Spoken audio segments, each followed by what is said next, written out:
A very good evening. Welcome to our special election show, GE2020 Today, coming to you every night during this election season. I'm Haryanto Diman. And I'm Michelle Martin from Money FM 89.3. Subscribe now to the Straits Times channel so you never miss a single episode.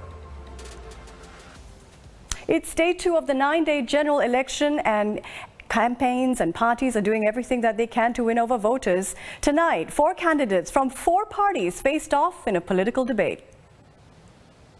Will you categorically tell Singaporeans right now that your party has no intention of raising our population to 10 million by continuing to bring in foreigners, especially foreign PMETs, into Singapore to compete with our PMETs for jobs? You're right, Dr. Balakrishnan. Dr. Chi, just today, the Prime Minister's office issued a statement advising people like you not to indulge in falsehoods. The government, it was Mr. Heng that came up with the idea of 10 million population. That's a cheap shot, Dr. Chi. I'll cite you the interview. That's a cheap shot. Heng actually. Let me state for the record, we will never have 10 million. We won't even have 6.9 million. The government doesn't have a target for the population. What we want is a Singapore core that is demographically stable, able to reproduce ourselves, able to create opportunities and jobs for ourselves, and able to stay as a cohesive whole. It is not a target, and it's certainly not 10 million, and you are raising a false straw man. That is a false statement.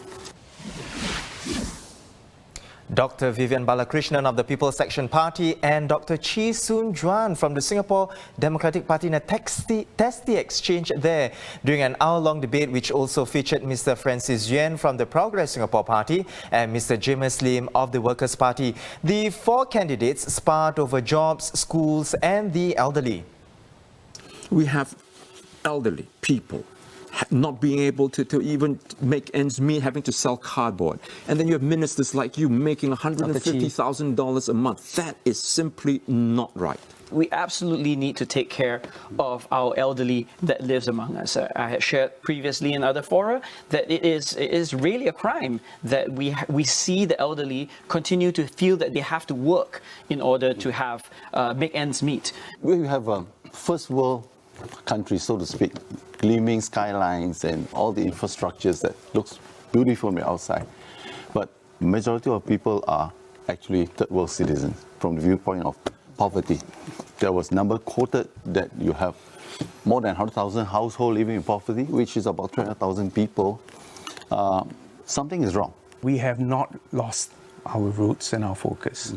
Uplifting people who are vulnerable, jobs and the dignity that comes with jobs, and increasing it in a way that does not erode the competitiveness of our economy as a whole, so that we can continue to create jobs and good jobs.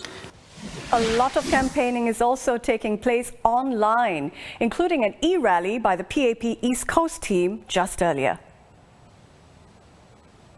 Deputy Prime Minister Heng Swee Keat, Dr. Maliki Osman, Ms. Jessica Tan, Ms. Cheryl Chan and newcomer Tan Kiat Hao addressed viewers on Zoom, which was then live streamed on East Coast GRC's Facebook page.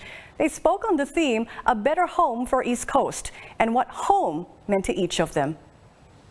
Maliki started off by saying that home is about hope and memories, and I fully agree with that. Now, and then we spoke about what is this hope. I think a very important part of this hope is that we are able to master the new skills, whether it's the digital skills or new knowledge, and for us to be able to do better on our jobs. Because having a job is an important way for us to fulfill our hopes and dreams.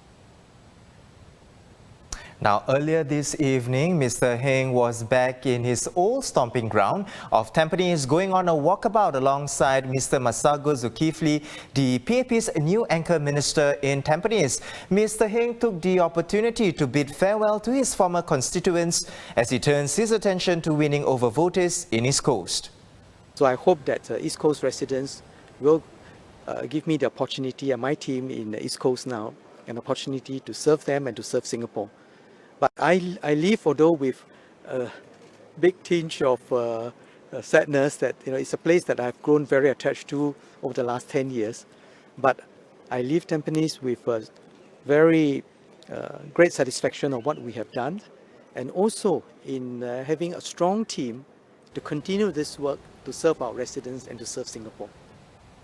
You know, Michelle, not only PAP held rallies tonight, even the Workers' Party as well hosted an e-rally called the Hammer Show this evening. And true to its name, it was more of a talk show than a series of speeches as one would expect from a rally.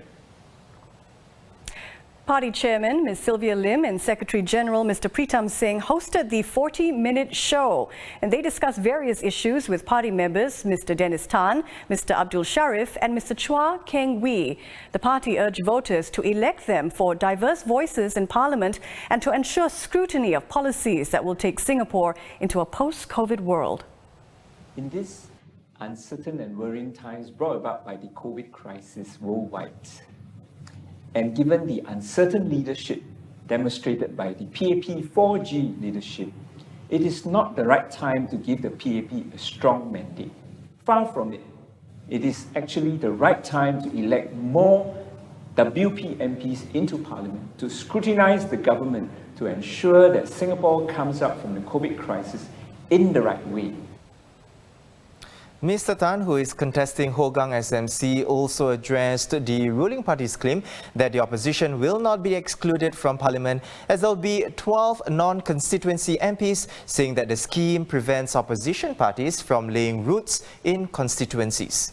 Other candidates, Mr. Gerald Giam, Mr. Faisal Manap and new faces, Nicole Seah and Jamus Lim, also made an appearance, with some speaking in their mother tongue.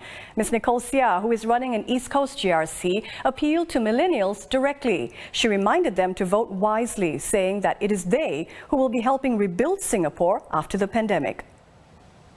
Now moving on, Prime Minister and PAP Chief Lee Hsien Loong posted a 15-minute speech online stressing that international investors are confident in Singapore and the government.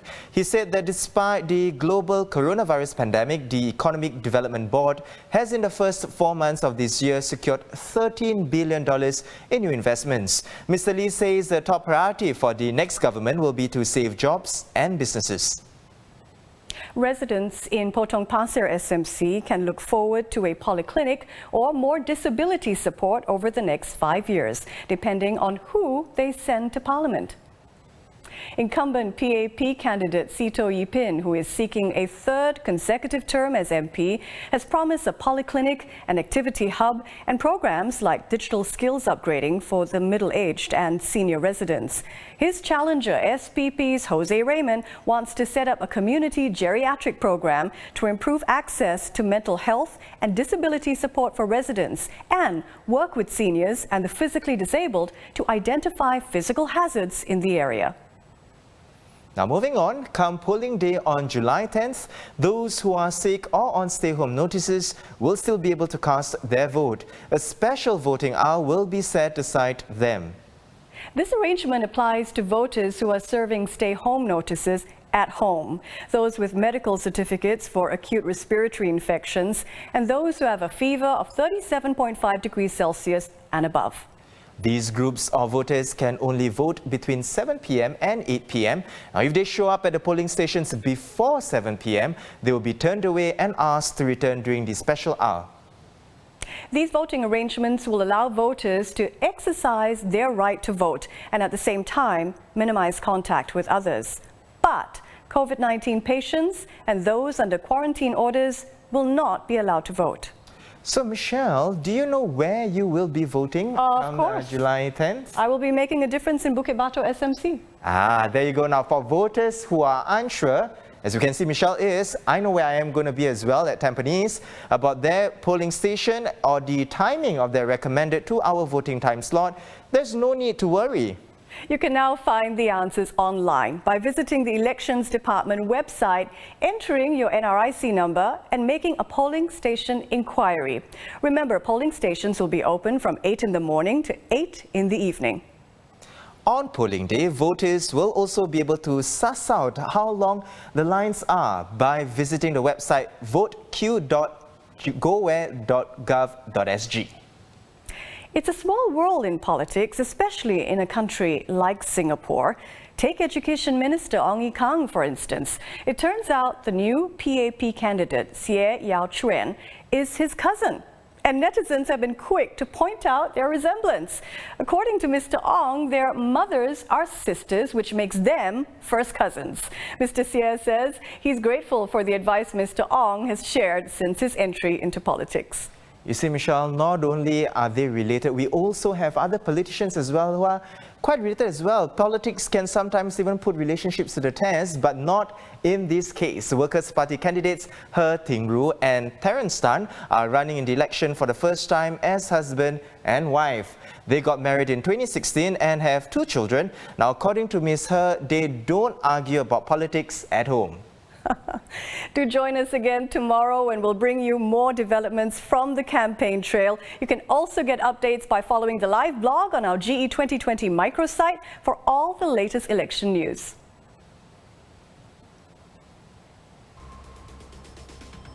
I'm Haryanto Diman with Michelle Martin from Money FM 89.3. We leave you now with the best pictures from today's hustings.